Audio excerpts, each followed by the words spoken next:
चलिए, तो अभी तक हम लोग जो देख रहे थे वो हम लोग क्या देख रहे थे, तो बेसिकली हम लोग स्टार्ट किए थे ये देखना कि किसी रिएक्टेंट के कंसंट्रेशन का रिएक्शन के रेट पे क्या इफेक्ट होता है।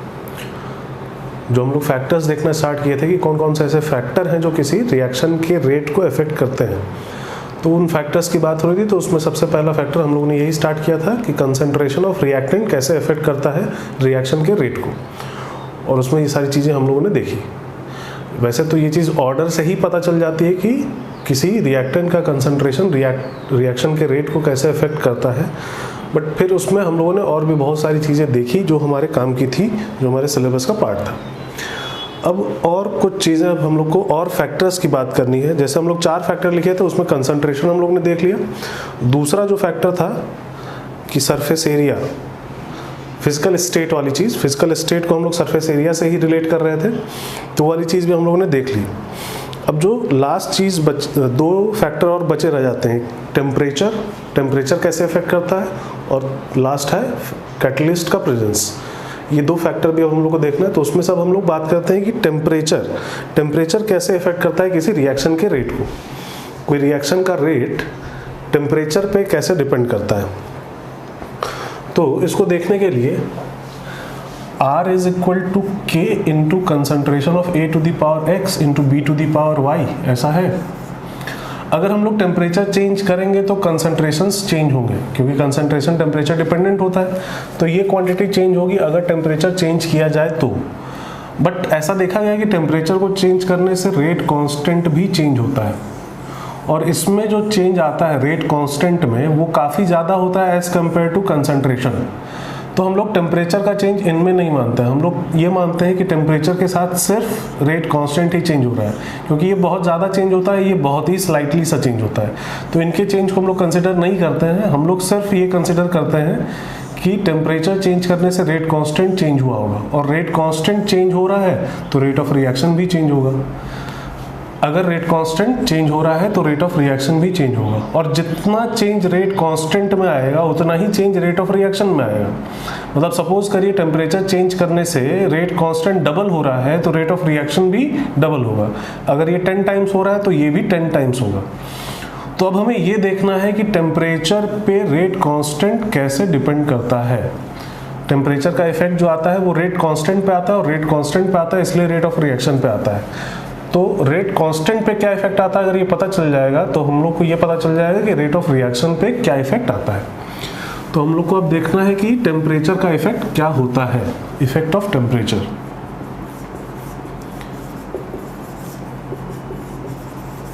टेम्परेचर का इफेक्ट क्या है, तो टेम्परेचर का इफेक्ट रेट कांस्टेंट पे आ रहा है। रेट कांस्टेंट पे कैसे आता है, तो ये हम लोग एक इक्वेशन है जिसको हम लोग बोलते हैं आर्हेनियस इक्वेशन। इस इक्वेशन के थ्रू हम लोग देखते हैं कि टेम्परेचर का इफेक्ट क्या होता है।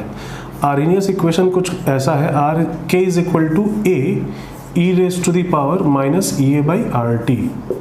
के is equal to A e raise to the power minus E a by R T, जहाँ पे के क्या है तो वो तो हमें पता ही है।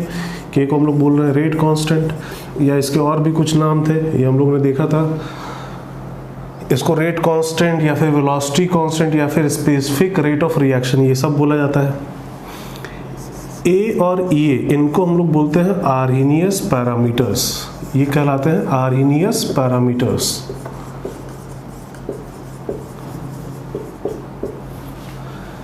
ए को हम लोग बोलते हैं pre exponential factor, pre exponential factor. E a को बोला जाता है एक्टिवेशन एनर्जी, एक्टिवेशन एनर्जी। और e raise to the power minus E a by R T, इसको हम लोग बोलते हैं फ्रैक्शन ऑफ कोलिजन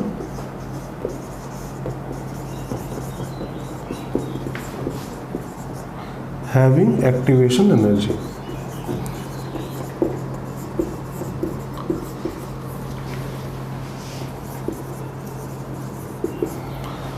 तो ये टर्म्स है कुछ, क्या है, कौन सा टर्म क्या रिप्रेजेंट कर रहा है, ये अभी हम लोग समझते हैं। इस चीज़ को देखते हैं। इस चीज़ को एक बार आप वीडियो पॉज करके पहले ये कॉपी में नोट कर लिए, उसके बाद फिर हम लोग आगे देखते हैं कि कौन सा टर्म क्या रिप्रेजेंट करता है, इसको समझने की कोशिश करते हैं कि ये है क्या। यहाँ पे वीडियो पॉज करके आप ये नोट कर लें। हम लोग ये देखते हैं कि ये इक्वेशन आता कहाँ से। एक्चुअली कुछ थ्योरीज हैं, कोलिजन थ्योरी है, आर्हेनियस थ्योरी है, तो उन सबको मिला के हम बात करते हैं। ऐसा बोला जाता है कि किसी रिएक्शन को होने के लिए कुछ कंडीशंस हैं, जब तक वो कंडीशंस पूरी नहीं होंगी तब तक वो रिएक्शन नहीं होगा। जब वो कंडीशंस पूरी हो जाएंगी तभी वो रिएक्शन हो पाएगा। तो वो कंडीशंस क्या है इसकी हम लोग बात करते हैं। जैसे सपोज करिए कोई रिएक्शन होना है, तो रिएक्शन सबसे पहली कंडीशन, रिएक्शन को होने के लिए सबसे पहली कंडीशन ये है कि जो रिएक्टेंट्स हैं वो आपस में कोलाइड करें। जो रिएक्टेंट्स हैं वो आपस में उनका कोलिजन हो। तो हम लोग मानते हैं ऐसा कि यूनिट टाइम में जो टोटल नंबर ऑफ कोलिजन्स है वो है Z। जितने भी कोलिजन्स वहाँ पे रिएक्टेंट्स के बीच में हो रहे हैं यूनिट टाइम में, वो Z है। तो अगर Z number of collision unit time में हो रहा है तो यूनिट टाइम में मैक्सिमम इतने ही प्रोडक्ट बन सकते हैं, इससे ज़्यादा प्रोडक्ट नहीं बन सकते, क्योंकि जितना कोलिजन होगा उतना ही प्रोडक्ट बन पाएंगे। अगर कोलिजन ही नहीं होगा तो प्रोडक्ट बनेगा ही नहीं। रिएक्टेंट अगर अलग अलग है तो उनसे प्रोडक्ट बनना नहीं है। रिएक्टेंट से प्रोडक्ट बनने के लिए उनके बीच में आपस में कोलिजन ज़रूरी है। तो यूनिट टाइम में हम मान रहे हैं कि Z नंबर ऑफ कोलिजन्स हो रहे हैं। अगर यूनिट टाइम में Z नंबर ऑफ कोलिजन्स हो रहे हैं तो मैक्सिमम यूनिट टाइम में जो प्रोडक्ट बन सकते हैं वो इतने ही है, इससे ज़्यादा पॉसिबल नहीं है। तो ये पहली कंडीशन हुई कि जो रिएक्टेंट्स हैं उनके बीच में आपस में कोलिजन हो, ये पहली कंडीशन हुई। अब दूसरी कंडीशन पे आते हैं। दूसरी कंडीशन क्या है? तो दूसरी कंडीशन ये होती है कि जो कोलिजन है उसके पास एक मिनिमम एनर्जी होनी चाहिए। उस मिनिमम एनर्जी को हम लोग नाम देते हैं एक्टिवेशन एनर्जी।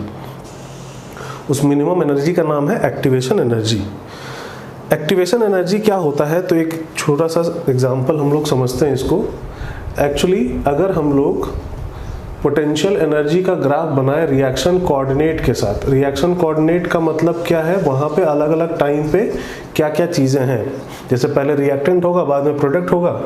तो स्टार्टिंग में मान लेते हैं ये रिएक्टेंट है, रिएक्टेंट की एनर्जी इतनी है, यहाँ पे रिएक्टेंट की एनर्जी है, और जो प्रोडक्ट बन रहा है उसकी एनर्जी रिएक्टेंट से ज़्यादा भी हो सकती है, कम भी हो सकती है, डिपेंड करेगा कि रिएक्शन कैसा है, एंडोथर्मिक है या फिर एक्सोथर्मिक है। हम लोग मान लेते हैं जो प्रोडक्ट बना है उसकी एनर्जी यहाँ पे है, ऐसा हम लोग एक बार के लिए मान लेते हैं। तो जब रिएक्टेंट से प्रोडक्ट बन रहा होता है तो उस टाइम जो एनर्जी वेरी करती है वो कुछ इस तरह से वेरी करती है, इस तरह का कुछ वेरिएशन होता है। पहले एनर्जी बढ़ती है फिर घटती है, क्योंकि जनरली क्या होता है किसी भी रिएक्शन में पहले बॉन्ड मतलब जो पुराने बॉन्ड हैं वो टूटना स्टार्ट होते हैं, फिर जो नए बॉन्ड है वो बनना स्टार्ट होते हैं। जनरली ऐसा होता है। और अगर पहले बॉन्ड टूट रहे हैं तो उसके लिए हमें एनर्जी देनी पड़ती है, इसलिए जनरली एनर्जी पहले बढ़ती है फिर घटती है। अगर कोई रिएक्शन ऐसा है जिसमें कोई बॉन्ड टूटना ही नहीं है, सिर्फ बॉन्ड बनने हैं, तो वहाँ पर हमें एनर्जी देने की ज़रूरत ही नहीं, वहाँ एनर्जी बढ़ेगी नहीं, वहाँ सिर्फ एनर्जी घटेगी। तो जनरली अगर हम लोग इस तरह की बात करें ये कि अगर कोई रिएक्शन है तो उसमें एनर्जी का जो वेरिएशन हो जनरली कुछ ऐसा होता है, और अगर ऐसा है तो अपना जो मैक्सिमम एनर्जी वाला स्टेट है इसको हम लोग बोलते हैं एक्टिवेटेड कॉम्प्लेक्स, या इसी का नाम बोला जाता है ट्रांजिशन स्टेट। ट्रांजिशन स्टेट ये मैक्सिमम एनर्जी वाला स्टेट होता है। तो ये ट्रांजिशन स्टेट और रिएक्टेंट के बीच में जो एनर्जी का डिफरेंस है इसी को हम लोग बोलते हैं एक्टिवेशन एनर्जी। अगर कोलिजन के पास ये मिनिमम एनर्जी नहीं हुई तो वो प्रोडक्ट में कन्वर्ट नहीं हो पाएगा। अगर उसके पास कुछ कम एनर्जी, इतनी एनर्जी है, तो यहाँ तक आएगा फिर वापस चला आएगा। एक तरह से इसको एनर्जी बैरियर भी बोला जाता है। अगर इस एनर्जी बैरियर को क्रॉस करने के लिए उसके पास एनर्जी नहीं है तो वो प्रोडक्ट में कन्वर्ट नहीं हो पाएगा। तो एक मिनिमम एनर्जी चाहिए होती है जिसको हम लोग नाम देते हैं एक्टिवेशन एनर्जी। ये ग्राफ बनाने की ज़रूरत नहीं, हम लोग आगे चल के ड्रॉ करेंगे इसको, इस पे और डिटेल में बात करनी है कुछ हम लोग को। तो ऐसा तो है नहीं कि जितने कोलिजन हो रहे होंगे सबके पास एक्टिवेशन एनर्जी होगी, ऐसा कोई ज़रूरी तो है नहीं, क्योंकि जो मॉलिक्यूल्स मूव करते हैं वो अलग अलग स्पीड से मूव करते हैं, कुछ कम स्पीड से, कुछ ज़्यादा स्पीड से मूव करते हैं। जो ज़्यादा स्पीड से मूव कर रहे हैं उनके पास एक्टिवेशन एनर्जी हो सकती है, बट जो कम स्पीड से मूव कर रहे हैं उनके पास एक्टिवेशन एनर्जी हो सकता है ना हो। तो एक फ्रैक्शन है, e raise to the power minus E a by R T. ये किस चीज का फ्रैक्शन है? तो ऐसे कोलिजन का फ्रैक्शन जिनके पास एक्टिवेशन एनर्जी है। फ्रैक्शन का मतलब समझते हैं आप लोग, वन में से कितना, तो टोटल अगर वन कोलिजन है तो उसमें से इतने कोलिजन्स के पास एक्टिवेशन एनर्जी है, इससे ज्यादा कोलिजन्स के पास एक्टिवेशन एनर्जी नहीं होगी। इतने फ्रैक्शन ऑफ कोलिजन्स के पास एक्टिवेशन एनर्जी है, ये है टोटल नंबर ऑफ कोलिजन और ये है fraction of collision having activation energy. तो अगर इन दोनों को मल्टीप्लाई कर दिया जाए तो ये वाला टर्म, अब ये पूरा टर्म क्या बता रहा है? Total number of collisions having activation energy in unit time. Unit time में इतने ही कोलिजन्स हो रहे हैं जिनके पास एक्टिवेशन एनर्जी है, तो यूनिट टाइम में अब मैक्सिमम हमें इतने ही प्रोडक्ट्स मिल सकते हैं, इससे ज्यादा प्रोडक्ट मिलना पॉसिबल नहीं है। ये दूसरी चीज हो गई। एक तीसरी चीज है, ये दूसरा कंडीशन हो गया। एक तीसरा कंडीशन होता है कि जो कोलिजन हो रहा है वो प्रॉपरली ओरिएंटेड होना चाहिए, उसका ओरिएंटेशन प्रॉपर होना चाहिए। ओरिएंटेशन का मतलब क्या है? आप लोग हो सकता है हाइड्रोकार्बन में पढ़े हो या हो सकता है ना पढ़े हो, वैसे तो अल्कलाइड में होता है ये। एसएन रिएक्शन होता है, न्यूक्लियोफिलिक सब्स्टिट्यूशन रिएक्शन। जैसे सपोज करिए इससे ब्रोमीन अटैच्ड है और 3 हाइड्रोजन अटैच्ड है और एक न्यूक्लियोफाइल OH माइनस, ये इन दोनों का रिएक्शन हो रहा है, तो इससे जो प्रोडक्ट बनता है वो ऐसा होता है कुछ। OH यहाँ पे अटैच हो जाता है और Br माइनस निकल जाता है। तो ये रिएक्शन होने के लिए जरूरी क्या है? ये जो OH माइनस है ये कार्बन पे अटैक करे, ऑक्सीजन और कार्बन के बीच में बॉन्ड बने और कार्बन और ब्रोमीन वाला बॉन्ड टूट जाए, Br माइनस निकल जाए। बट दिक्कत क्या है? Br ये एक बड़ा सा ग्रुप है, तो इसके लिए जरूरी क्या है? ये इन दोनों का जब कोलिजन हो तो कोलिजन ऐसा ना हो कि हेड ऑन कोलिजन हो जाए, मतलब ये OH माइनस इधर से ही आके कोलाइड करने लगे, तो ऐसा नहीं हो पाएगा क्योंकि इधर ब्रोमीन एक बड़ा सा ग्रुप जुड़ा हुआ है, तो ये ऑक्सीजन को कार्बन तक पहुंचने ही नहीं देगा। ऑक्सीजन को अगर कार्बन तक पहुंचना है तो उसके लिए जरूरी क्या है? ये ऑक्सीजन आके बैक साइड से अटैक करे। बैक साइड से अटैक करने का मतलब क्या है? बैक साइड से अटैक क्या मतलब? जब कोलिजन हो रहा हो इसका और इसका, तो ऑक्सीजन इधर होना चाहिए, इस टाइप से कोलिजन होना चाहिए। मतलब OH माइनस इधर हो और ये आके इस तरीके से कोलाइड करे। इस तरफ से अगर OH माइनस आने लगा तो कोलिजन पॉसिबल नहीं हो पाएगा। कोलिजन तो होगा, मतलब वो कार्बन पे अटैक नहीं कर पाएगा, कार्बन से उसका बॉन्ड नहीं बन पाएगा। बॉन्ड बनने के लिए क्या जरूरी है कि OH माइनस इस साइड से अटैक करे, बैक साइड से अटैक करे। तो ये ओरिएंटेशन वाली बात यहाँ पे आती है। अगर सपोज करिए इन दोनों के बीच कोलिजन हो रहा है और उस कोलिजन के पास एक्टिवेशन एनर्जी भी है, बट अगर OH माइनस सामने से आ गया तब फिर उससे प्रोडक्ट नहीं बन पाएगा। प्रोडक्ट बनने के लिए क्या जरूरी है कि OH माइनस किधर से आए? बैक साइड से। तो कंडीशंस क्या क्या हुई? तो पहला कंडीशन कोलिजन हो, दूसरा कंडीशन कोलिजन के पास एक्टिवेशन एनर्जी हो, और तीसरा कंडीशन कि उस कोलिजन का ओरिएंटेशन प्रॉपर होना चाहिए। तो अब एक और फ्रैक्शन इसमें मल्टीप्लाई होता है, ऐसे कोलिजन का फ्रैक्शन जिनका ओरिएंटेशन प्रॉपर है। इसको हम लोग P को हम लोग बोलते हैं स्टेरिक फैक्टर। P को नाम दिया जाता है स्टेरिक फैक्टर। P क्या है? ऐसे कोलिजन्स का फ्रैक्शन जिनके पास एक्टिवेशन एनर्जी है। अगर कोलिजन के पास एक्टिवेशन एनर्जी P क्या बोल रहे हैं? P ऐसे कोलिजन का फ्रैक्शन है जो प्रॉपरली ओरिएंटेड है, स्टेरिक फैक्टर बोला जाता है इसको। तो ये हुआ total collision in unit time, ये हुआ fraction of collision having activation energy, और ये हुआ fraction of collision which are properly oriented. तो अब ये पूरा टर्म जो है ये अब हमें क्या बताएगा? ये पूरा टर्म हमें बताएगा total number of collisions which have activation energy and are properly oriented in unit time. तो यूनिट टाइम में इतने ही प्रोडक्ट हमें मिल सकते हैं, इससे ज्यादा प्रोडक्ट हमें नहीं मिल सकते। तो Z इंटू P, इसको हम लोग A से डिनोट कर देते हैं, इसको हम लोग बोल देते हैं आर्हेनियस पैरामीटर A, या फिर प्री एक्सपोनेंशियल फैक्टर। एक्सपोनेंशियल के पहले जो आ रहा है उसको हम लोग नाम दे देते हैं A, प्री एक्सपोनेंशियल फैक्टर। इसी को हम लोग बोल देते हैं रेट कांस्टेंट। यूनिट टाइम में जितना प्रोडक्ट हमें मिल सकता है वही रेट कांस्टेंट। तो K is equal to A e raise to the power minus E by RT। ये जो फ्रैक्शन है e raise to the power minus e by R T या फिर ये p, इन दोनों की जो मैक्सिमम पॉसिबल वैल्यू है वो 1 हो सकती है। ऐसा हो सकता है कि जितने कोलिजन है सबके पास एक्टिवेशन एनर्जी हो, तो उस टाइम इस फ्रैक्शन की वैल्यू 1 हो जाएगी। या ऐसा हो सकता है जितने कोलिजन है सारे के सारे प्रॉपरली ओरिएंटेड है, तो उस टाइम इसकी भी वैल्यू 1 हो जाएगी। तो k is equal to A e raise to the power minus e by R T यहाँ से आता है। ये हम लोगों ने जो इक्वेशन लिखा था वो इक्वेशन हो गया ये।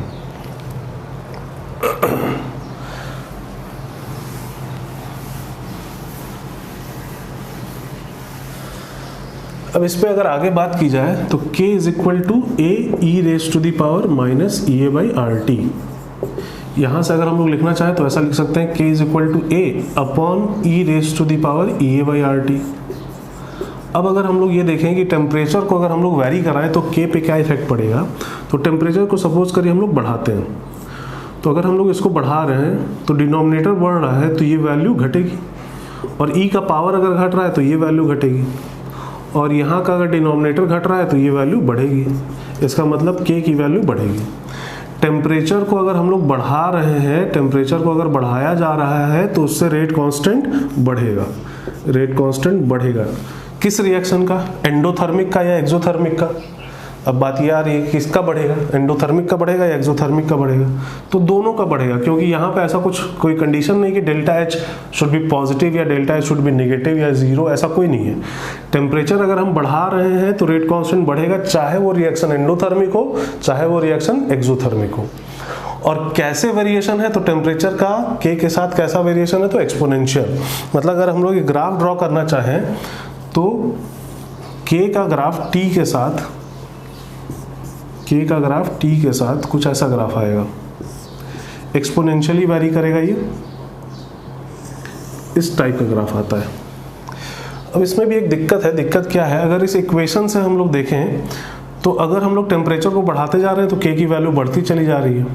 अगर टेम्परेचर को बढ़ा के इन्फानाइट कर दें तो ये वैल्यू 0 हो जाएगी, तो e का पावर 0 मतलब ये 1 हो जाएगा, तो k की वैल्यू a हो जाएगी। k की वैल्यू a के बराबर हो जाएगी कब, जब टेम्परेचर को हमने क्या कर दिया, इन्फानाइट। इससे ज़्यादा तो हम लोग कर नहीं सकते। तो टेम्परेचर को अगर इन्फानाइट कर दे रहे हैं तो k की वैल्यू a हो जा रही है, एक मैक्सिमम वैल्यू है k की एक मैक्सिमम वैल्यू है, किसके बराबर है, तो a के बराबर है। ये लेकिन कब होगा, जब टेम्परेचर इन्फानाइट हो जाएगा।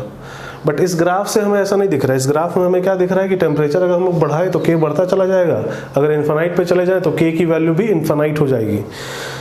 तो होता क्या है, अगर मैथमेटिकली बस देखा जाए तो ये ग्राफ जो बनेगा वो कुछ इस तरह का नहीं, वो ग्राफ आगे चल के फिर ऐसा हो जाना चाहिए मैथमेटिकली। बट ऐसा होता नहीं है, क्योंकि और भी फैक्टर्स इन्वॉल्व हो जाते हैं। अगर हम लोग टेम्परेचर चेंज करने लगते हैं तो a की वैल्यू भी चेंज हो जाती है। टेम्परेचर अगर चेंज किया जाए तो a की वैल्यू भी चेंज होती है, a भी बढ़ता है। लेकिन हम लोग अपने काम के लिए अपना जो हम लोग को देखना है यहाँ पे, वहाँ पे हम लोग न्यूमेरिकली हम लोग ये मान लेते हैं कि टेम्परेचर को चेंज करने से a की वैल्यू चेंज नहीं हो रही है। अच्छा, टेम्परेचर चेंज करने से एक्टिवेशन एनर्जी भी चेंज होता है, लेकिन वो भी हम लोग मान लेते हैं कि वो वैल्यू भी चेंज नहीं हो रही है। हम लोग उनको कांस्टेंट मानते हैं, और कांस्टेंट मानेंगे तभी मैथमेटिकली ये बोल पाएंगे कि k एक मैक्सिमम वैल्यू a की तरफ जाना चाहिए। बट वो पार्ट हम लोग शो नहीं करते हैं ग्राफ में, हम लोग इतना ही ग्राफ बना के इसी तरह छोड़ देते हैं। ग्राफ ऐसा ही बनता है k का t के साथ। इनफैक्ट IIT JEE में भी जो क्वेश्चन आया था उसमें भी k का ग्राफ t के साथ जो बनाया गया था वो ऐसा ही ग्राफ बनाया गया था। तो हम लोग भी इतना ही ग्राफ बना के छोड़ देते हैं। ये k का ग्राफ t के साथ हो गया। और एक बात जो ध्यान रखनी है वो ये कि टेम्परेचर बढ़ाने से रेट कांस्टेंट बढ़ेगा किसी भी रिएक्शन का, चाहे वो एंडोथर्मिक हो चाहे वो एक्सोथर्मिक हो। और अगर टेम्परेचर टेंड्स टू इन्फिनिटी तो k की वैल्यू टेंड्स टू a। अगर हम लोग टेम्परेचर को इन्फिनाइट की तरफ ले जाएं तो k अपने मैक्सिमम की तरफ चला जाएगा, और वो कितना, तो a के बराबर।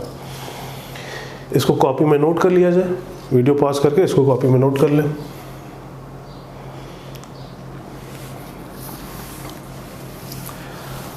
अब इस इक्वेशन को हम लोग थोड़ा डिफरेंट तरीके से भी डिनोट करते हैं।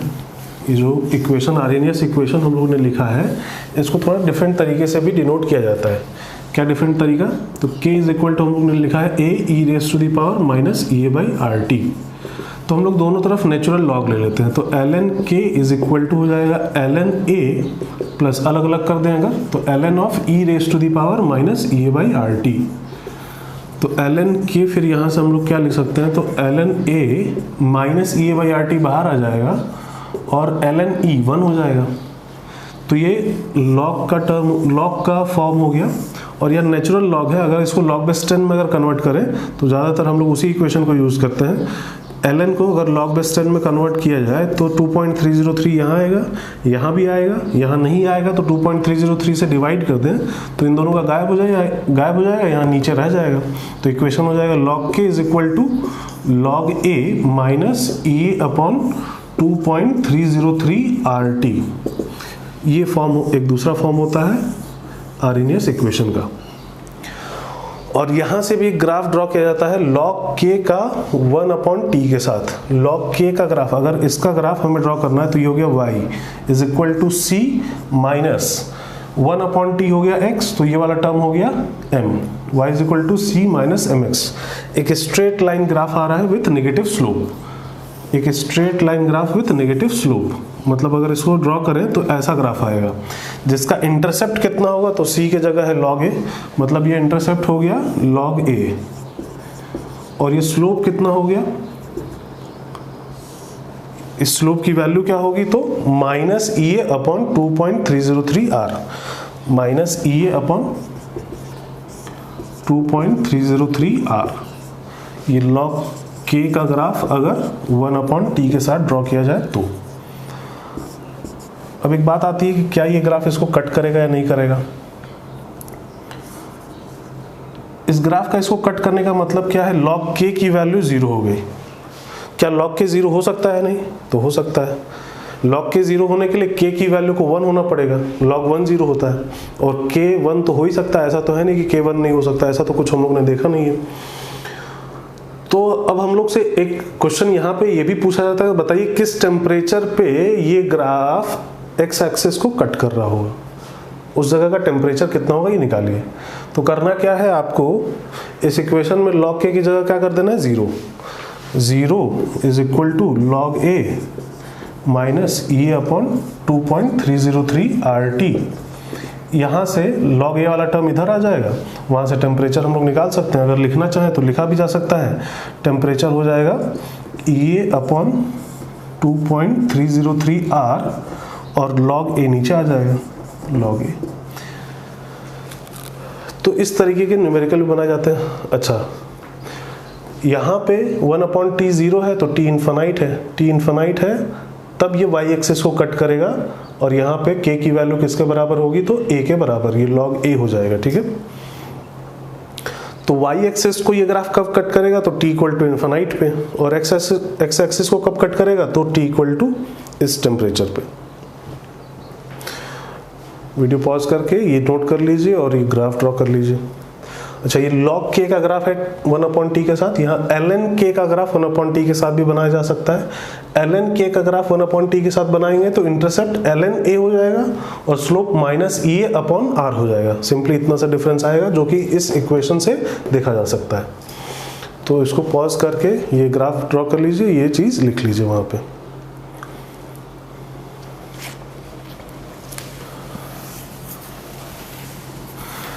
तो अब हम लोग ये देख लिए कि टेम्परेचर को वैरी करने से रेट कांस्टेंट वैरी कर रहा है। तो अब कितना वैरी करता है, क्वांटिटेटिवली हमें कैलकुलेट करना है कि कितना वेरिएशन होगा रेट कांस्टेंट में टेम्परेचर के साथ। अगर हम लोग टेम्परेचर को T1 से चेंज करके T2 कर दें तो रेट कांस्टेंट में कितना चेंज आएगा। तो हम लोग ऐसा मानते हैं कि जब हम लोगों ने टेम्परेचर को T1 रखा था तो रेट कांस्टेंट K1 था। अब अगर हम लोग टेम्परेचर को चेंज करके T2 कर दे रहे हैं तो रेट कांस्टेंट चेंज होके K2 हो जा रहा है। तो जो आर्हेनियस इक्वेशन का लॉग वाला फॉर्म था उसको अगर यूज करें तो log K1 is equal to log A minus E a upon 2.303 RT1 ऐसा हो जाएगा, क्योंकि जब K1 है तो टेम्परेचर T1 है।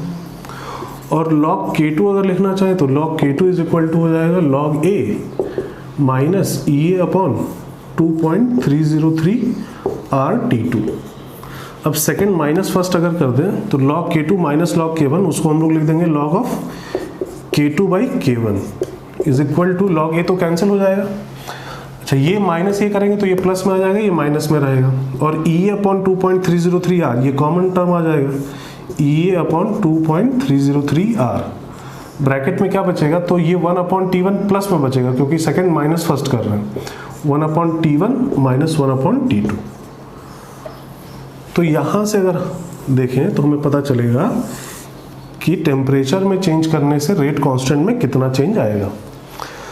इस पे बेस्ड न्यूमेरिकल्स बनाए जाते हैं।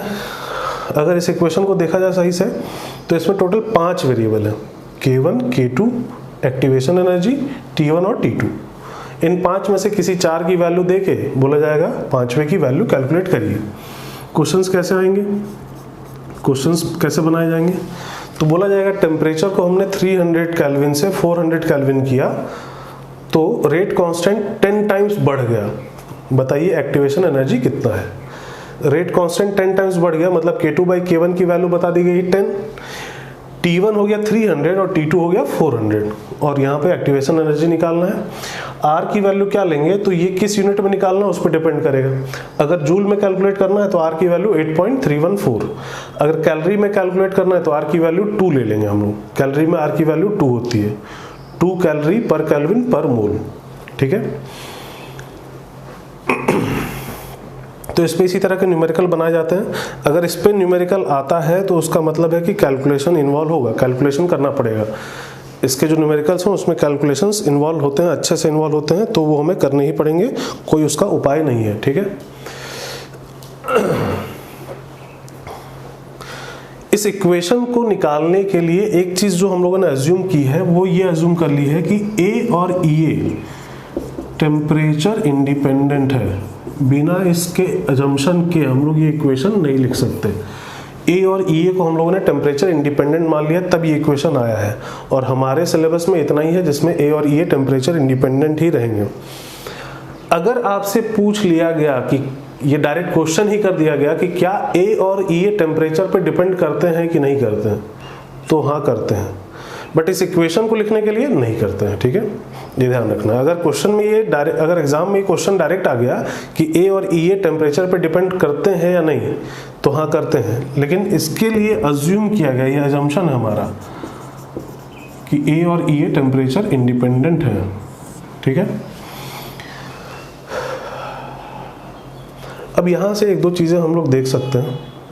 एक दो चीज़ें क्या देख सकते हैं, जैसे सपोज करिए एक रिएक्शन है ए से बी, इसमें हम लोग ने टेम्परेचर को 300 केल्विन से बढ़ा के 400 केल्विन किया तो रेट कांस्टेंट में कुछ चेंज आएगा।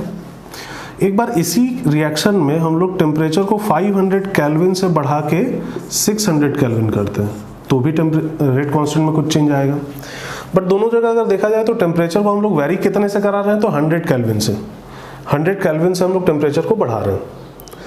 तो क्या रेट कांस्टेंट में जो चेंज आएगा वो दोनों जगह सेम आएगा या डिफरेंट आएगा। अगर इसकी बात करें तो यहाँ पे जो टर्म है वो है 1/T1 माइनस 1/T2, तो अगर एलसीएम लिया जाए तो नीचे T1 T2 आएगा, ऊपर T2 माइनस T1 आएगा। तो T2 माइनस T1 दोनों जगह सेम है, बट जो डिनोमिनेटर है T1 T2 दोनों जगह डिफरेंट है। कहाँ पे कम है कहाँ पे ज़्यादा है, तो T1 T2 पहले केस में कम है, दूसरे केस में ज़्यादा है, और अगर दूसरे केस में T1 T2 की वैल्यू ज़्यादा है तो ये वाली वैल्यू कम हो जाएगी ओवरऑल, और अगर ये ओवरऑल कम हो गया तो K2/K1 की वैल्यू कम हो जाएगी। लॉग की वैल्यू अगर पहले से लॉग की वैल्यू अगर कम है तो उसके अंदर की क्वांटिटी भी कम होनी चाहिए, तो K2/K1 की वैल्यू कम होगी। K2/K1 की वैल्यू कम होने का मतलब क्या, रेट कांस्टेंट में यहाँ पे कम चेंज आया है, यहाँ पे ज़्यादा चेंज आया है। मतलब लोअर टेम्परेचर रेंज में रेट कांस्टेंट ज़्यादा तेज़ी से चेंज करता है as compare to higher temperature range. Lower temperature range में टेम्परेचर को थोड़ा सा भी चेंज करेंगे तो रेट कांस्टेंट ज़्यादा चेंज होगा, हायर टेम्परेचर रेंज में उतना चेंज नहीं होगा। ये बात हो गई एक, इसको कॉपी में नोट करना है, बताते हैं अभी क्या नोट करना है। ये एक बात हो गई। दूसरी बात क्या है, ए से बी एक रिएक्शन है, एक दूसरा रिएक्शन है सी से डी। इसका हम लोग टेम्परेचर 300 केल्विन से बढ़ा के 400 केल्विन करते हैं, और इसका भी टेम्परेचर हम लोग 300 केल्विन से बढ़ा के 400 केल्विन करते हैं। तो यहाँ पे भी रेट कांस्टेंट में कुछ चेंज आएगा, यहाँ पे भी रेट कांस्टेंट में कुछ चेंज आएगा। क्या दोनों जगह सेम आएगा, तो बात ये है कि इस बार ये क्वांटिटी तो दोनों जगह के लिए सेम हो जाएगी, T1 भी सेम है, T2 भी सेम है, तो ये पूरी क्वांटिटी दोनों, तो इस बार T1 दोनों जगह सेम है और T2 भी सेम है, तो ये पूरी क्वांटिटी दोनों जगह सेम हो जाएगी। बट दोनों रिएक्शन का एक्टिवेशन एनर्जी हो सकता है सेम हो सकता है डिफरेंट हो, और रिएक्शंस अलग अलग होती है तो एक्टिवेशन एनर्जी जनरली डिफरेंट होती है। तो जिसके लिए एक्टिवेशन एनर्जी ज़्यादा होगा उसके लिए ये क्वांटिटी ज़्यादा हो जाएगा, और अगर उस रिएक्शन के लिए क्वांटिटी ज़्यादा हो गया तो उसके लिए K2/K1 भी ज़्यादा हो जाएगा। तो इसका मतलब है कि उस रिएक्शन का रेट कांस्टेंट ज़्यादा चेंज करेगा, किसका? जिसका एक्टिवेशन एनर्जी ज़्यादा हो। तो दो कंक्लूजन यहाँ से निकलते हैं। दो कंक्लूजन क्या क्या निकलते हैं? पहला कंक्लूजन ये कि किसी एक रिएक्शन के लिए लोअर टेम्परेचर रेंज में रेट कांस्टेंट ज़्यादा चेंज करता है as compare to higher temperature range for same temperature difference. और दूसरा कंक्लूजन ये निकलता है कि जिस रिएक्शन का एक्टिवेशन एनर्जी ज़्यादा होगा उसका रेट कांस्टेंट ज़्यादा चेंज होगा फॉर सेम टेम्परेचर चेंज। तो ये नोट करना है कॉपी में, ये दोनों कंक्लूजन क्या क्या? पहला कंक्लूजन ये, rate constant of reaction changes more rapidly in lower temperature range. Rate constant of reaction changes more rapidly in lower temperature range, ये पहला कंक्लूजन है। और दूसरा कंक्लूजन क्या है? Rate constant of reaction having higher activation energy changes more rapidly with temperature. Rate constant of reaction having higher activation energy changes more rapidly with temperature. तो ये दोनों कंक्लूजन है जो कॉपी में नोट करने हैं।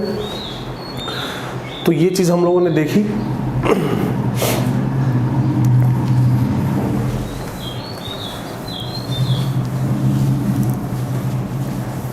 इस पे बेस्ड न्यूमेरिकल कैसे बनते हैं वो तो बात हो ही चुकी है। 5 में से कोई भी 4 वेरिएबल दे दिया जाएगा और उस पे बेस्ड बोला जाएगा कि फिर 5th वेरिएबल की वैल्यू निकालिए, तो वो हम लोग बात कर चुके थे कल। अब अगर देखा जाए तो एक टर्म डिफाइन किया जाता है जिसको हम लोग बोलते हैं temperature coefficient of reaction, temperature coefficient. इसको हम लोग डिनोट करते हैं न्यू से। ये होता क्या है? तो ये दो अलग अलग रेट कांस्टेंट का रेशियो है। बस इन दोनों में डिफरेंस क्या है कि अगर ये रेट कांस्टेंट टेम्परेचर T पे है तो ये रेट कांस्टेंट टेम्परेचर T+10 पे होगा। यहाँ पे जो भी टेम्परेचर है उससे 10 डिग्री हायर टेम्परेचर यहाँ पे होना चाहिए। तो इन दोनों रेट कांस्टेंट का जो रेशियो है वही कहलाएगा टेम्परेचर कोफिशिएंट। ये टेम्परेचर कोफिशिएंट एक तरह से हमें बता क्या रहा है? तो ये बता रहा है कि जो नया वाला रेट कांस्टेंट है वो पुराने वाले रेट कांस्टेंट का कितना टाइम्स है। मतलब टेम्परेचर को अगर हम लोग 10 डिग्री बढ़ा देंगे तो रेट कांस्टेंट कितने टाइम्स बढ़ जाएगा, एक तरह से ये बता रहा हूँ। ये टेम्परेचर कुछ भी हो सकता है। ये टेम्परेचर आप चाहें तो 300, 310 ले लें, 310, 320 ले लें, 320, 330 ले लें, कुछ भी ले सकते हैं। अगर कभी लेने की ज़रूरत पड़ी गई, कुछ नहीं बोला गया है, कुछ वैल्यू हमें T की अज्यूम करनी ही पड़ गई, तब फिर हम लोग रूम टेम्परेचर मतलब कि 25 डिग्री सेंटीग्रेड, मतलब कि यहाँ पे 298 ले लेंगे और यहाँ पे 308 ले लेंगे। इसकी वैल्यू जनरली 2 से 3 के बीच में होती है। जनरली न्यू की वैल्यू जो होती है वो 2 से 3 के बीच में होती है किसी रिएक्शन के लिए। मतलब 10 डिग्री, अगर टेम्परेचर को 10 डिग्री हम लोग बढ़ाते हैं तो रेट कांस्टेंट 2 to 3 टाइम्स हो जाता है जनरली किसी रिएक्शन के लिए। ऐसा हमेशा होगा, कोई ज़रूरी नहीं है, कुछ इसमें वैल्यू डिफरेंट भी हो सकती है।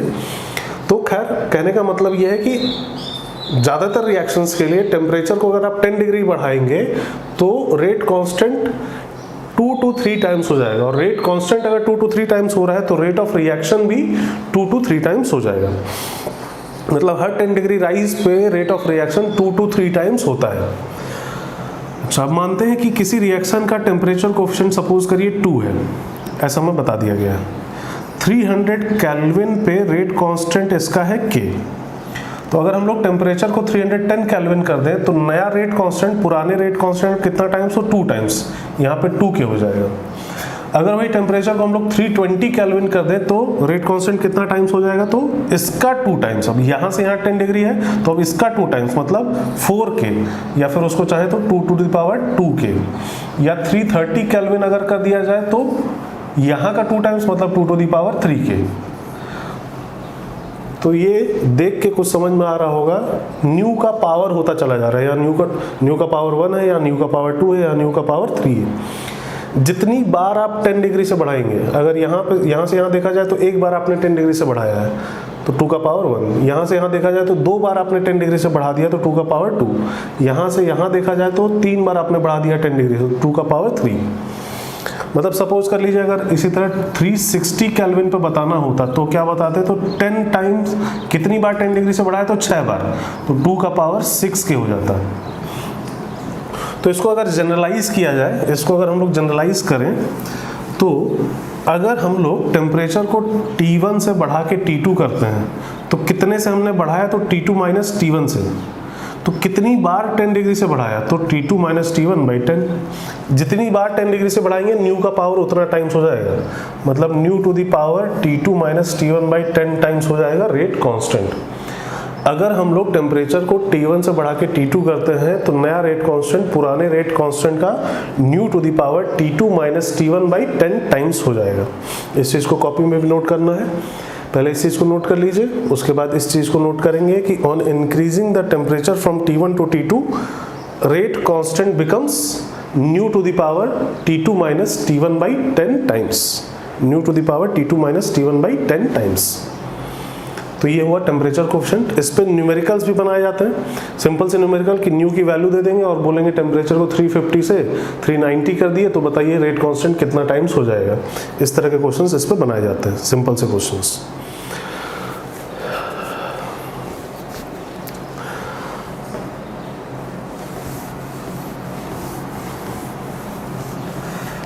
तो हम लोग अब ये देखें कि टेम्परेचर चेंज करने से रेट कांस्टेंट चेंज होगा। अगर हम लोग टेम्परेचर बढ़ाएंगे तो रेट कांस्टेंट बढ़ेगा, चाहे वो रिएक्शन एंडोथर्मिक हो चाहे वो रिएक्शन एक्सोथर्मिक हो, सबका रेट कांस्टेंट बढ़ेगा। तो ये क्यों बढ़ता है, अगर इसकी बात की जाए कि टेम्परेचर बढ़ाने से रेट कांस्टेंट क्यों बढ़ता है, तो ये हम लोग यहाँ से देख रहे थे AE⁻⁻RT होता है K के बराबर। अगर हम लोग टेम्परेचर बढ़ाते हैं, अगर ये क्वांटिटी बढ़ती है तो इस क्वांटिटी की वैल्यू बढ़ती है। और ये क्या था, ये क्वांटिटी क्या थी, तो ये क्वांटिटी, इसको हम लोग बोल रहे थे क्या, इसको हम लोग बोल रहे थे fraction of collision having activation energy, और ये टोटल नंबर ऑफ कोलिजन्स था। अच्छा, इसी में P मल्टीप्लाई होके A आया था, अगर याद हो तो P इंटू Z को हम लोग A बोले थे, तो ओरिएंटेशन वाला फैक्टर इसमें इंक्लूडेड है। एक तरह से ये क्या है, total number of properly oriented collisions in unit time. खैर, तो टेम्परेचर बढ़ाने से ये क्वांटिटी बढ़ा, मतलब क्या चीज बढ़ा, fraction of collision having activation energy. तो एक तरह से इफेक्टिव कोलिजन्स बढ़ गए। इफेक्टिव कोलिजन्स मतलब क्या, ऐसे कोलिजन जिनके पास एक्टिवेशन एनर्जी है और जो प्रॉपरली ओरिएंटेड है। तो ओरिएंटेशन वाली चीज तो इसमें इंक्लूड हो गई, और ये जिनके पास एक्टिवेशन एनर्जी है। तो टेम्परेचर बढ़ाने से इफेक्टिव कोलिजन्स बढ़ जाते हैं, इस वजह से रेट कांस्टेंट बढ़ता है। इस चीज़ को हम लोग लास्ट ईयर 11th में गैसेस स्टेट में एक चीज़ पढ़े थे, Maxwell distribution curve. Maxwell distribution curve देखा गया था। मैक्सवेल डिस्ट्रीब्यूशन कर्व में इधर हम लोग रखते थे फ्रैक्शन ऑफ मॉलिक्यूल्स को, फ्रैक्शन ऑफ मॉलिक्यूल्स, और इधर रखा जाता था स्पीड को। अगर याद हो तो ये ग्राफ कुछ ऐसा आता था।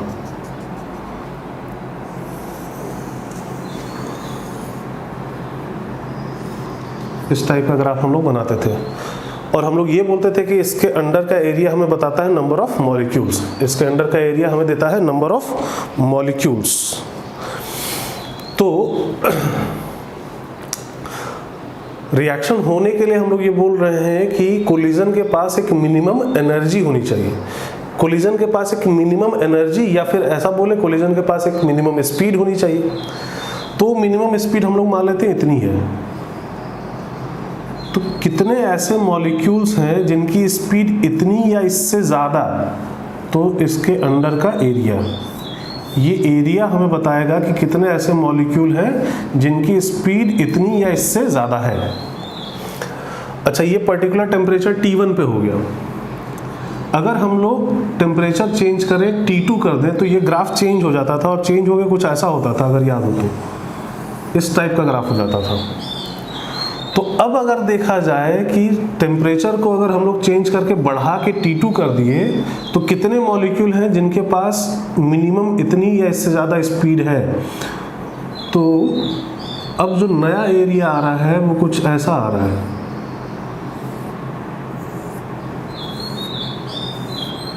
और एरिया पहले के कंपैरिजन में ज़्यादा है, मतलब नंबर ऑफ मॉलिक्यूल्स पहले के कंपैरिजन में ज़्यादा हो गए। ज़्यादा मॉलिक्यूल्स के पास अब वो मिनिमम एनर्जी है, मतलब अब नंबर ऑफ इफेक्टिव कोलिजन्स ज़्यादा हो रहे हैं, इस वजह से रेट कांस्टेंट बढ़ता है। तो इस ग्राफ से भी हम लोग इस चीज़ को समझते हैं। इसको वहाँ पे ड्रॉ करना चाहें तो ड्रॉ कर लें। चलिए, तो ये इफेक्ट ऑफ टेम्परेचर यहाँ पे कंप्लीट होता है, इफेक्ट ऑफ टेम्परेचर।